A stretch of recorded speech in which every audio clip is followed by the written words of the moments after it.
Well, good morning, YouTube. We're going to continue the reading of The Pipe. And today we get to stare at the bird. I tried to do this on TV one time and stare at a movie. Some movie was on, but I got hit with the copyright. So now I just got to put it on pipes or put it on a bird or put it on anything. But today we're going to talk about the section on wood pipes. And basically this is just something to listen to for you guys that enjoy the reading, that don't get distracted by my mispronouncing of words. But anyway, here we go. Wood pipes.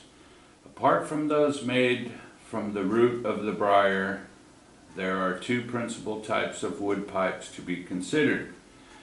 The rosewood pipe is made of a delicately scented wood of a Brazilian rose tree, known in French as palissandre. It is of medium hardness and in color ranging from the purplish brown to burnt sienna. It comes mostly from the West Indies. These pipes are becoming increasingly scarce as they are no longer made. This is a great pity, as the wood was very special quality of its own and imparts a delicate taste that can be obtained in no other way. The only defect in these pipes is that they were made without an ebonite mouthpiece, which meant that the grip of the teeth and the action of the saliva not only spoiled the stem in time, but made it unhygienic. The fortunate owners of rosewood pipes are advised, therefore, to have them fitted with a little gadget illustrated on this page. In this way, the demands of hygiene will be met and the actual smoking very little affected, for the rosewood pipe lends itself to such an addition more easily than would a clay. It will be quite sufficient that the little ebonite mouthpiece and its metal adapter should be placed as far as possible from the bowl and as small as possible. If you want to take a look, that's how they did the little metal ring, which we call a ring collar today, and then the mouthpiece. This is the rosewood. Okay. In the writer's personal experience, the rosewood pipe exercised a hypnotic, or at any rate soporific, effect on the smoker. Although the taste is somewhat rough, even harsh,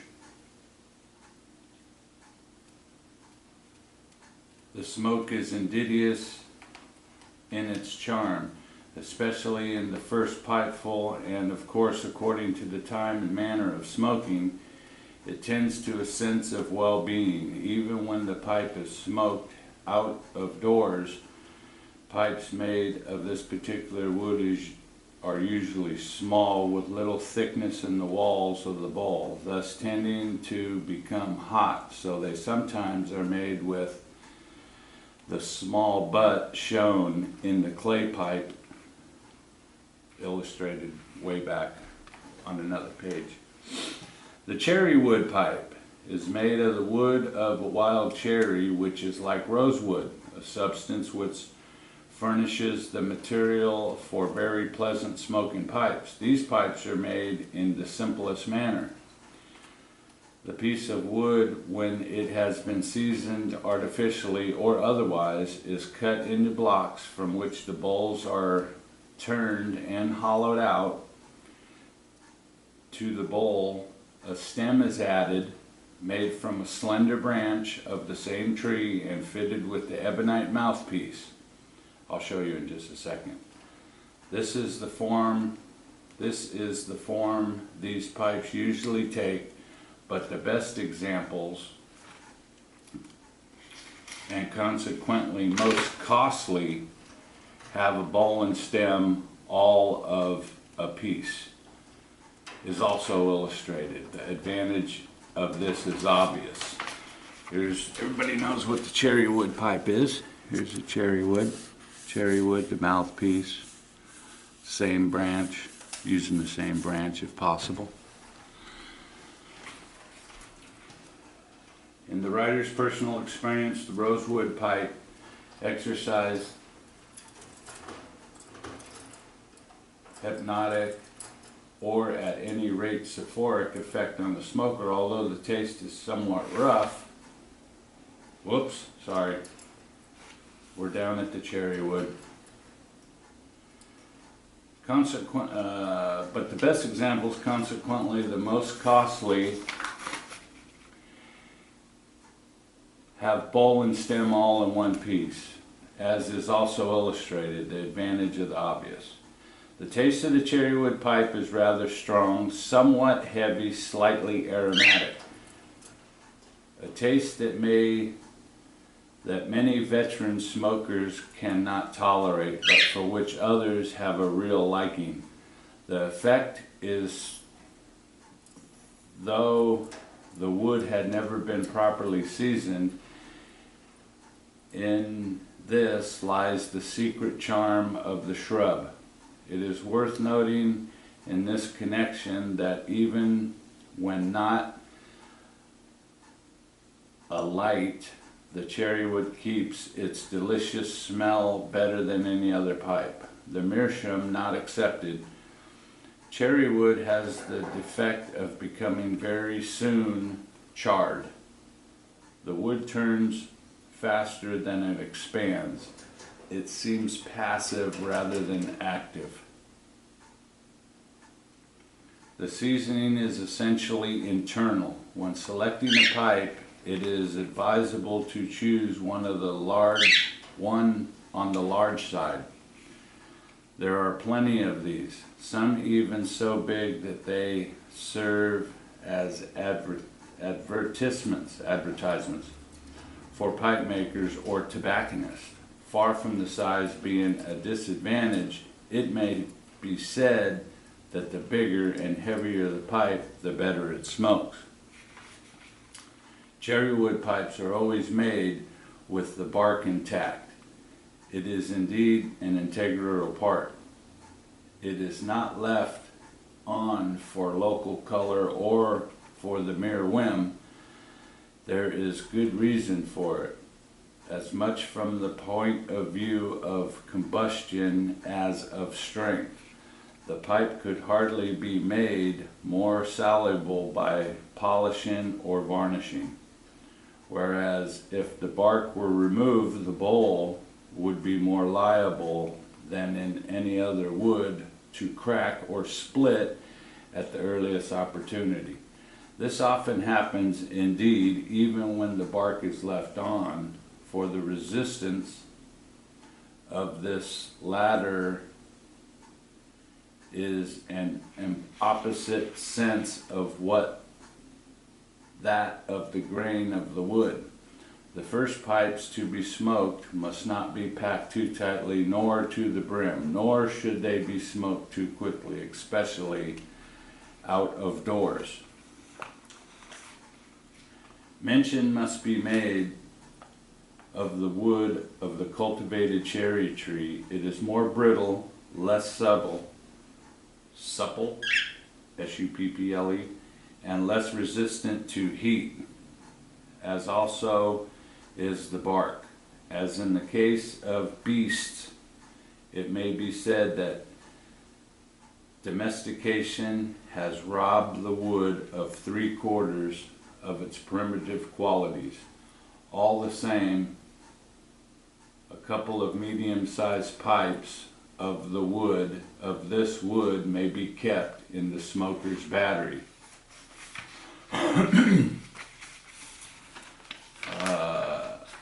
Other materials.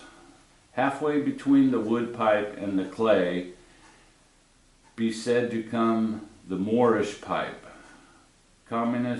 commonest form of which the mutton bone and tibia opened at both ends. The larger end is hollowed out for the bowl. The smaller forms the mouthpiece.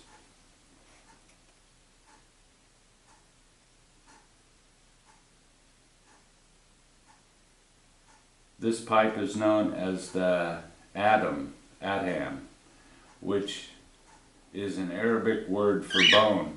As a general rule, more sophisticated Moors use a very similarly shaped pipe with a wooden bowl and a copper tube as stem called a tuba, also illustrated below. And here's the pictures of the pipes we're talking about. The bone hollowed out at both ends, or the bowl with the copper tube in the mouthpiece.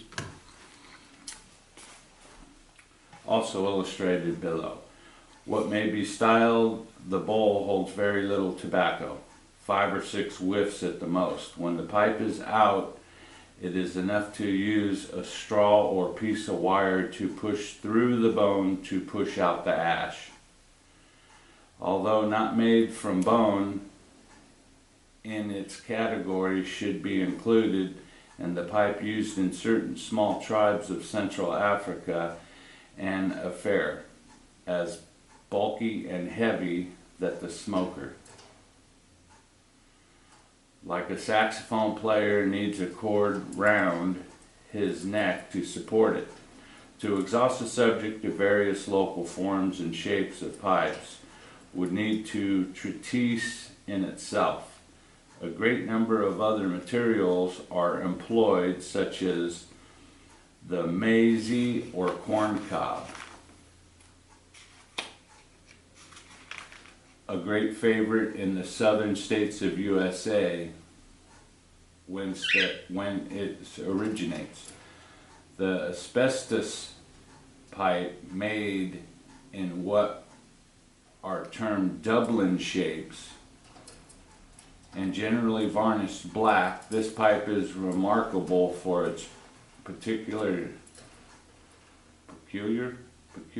taste, which is of a slightly burnt flavor. There is a calabash made from that kind of gourd, others of ebony or some rare wood of metal,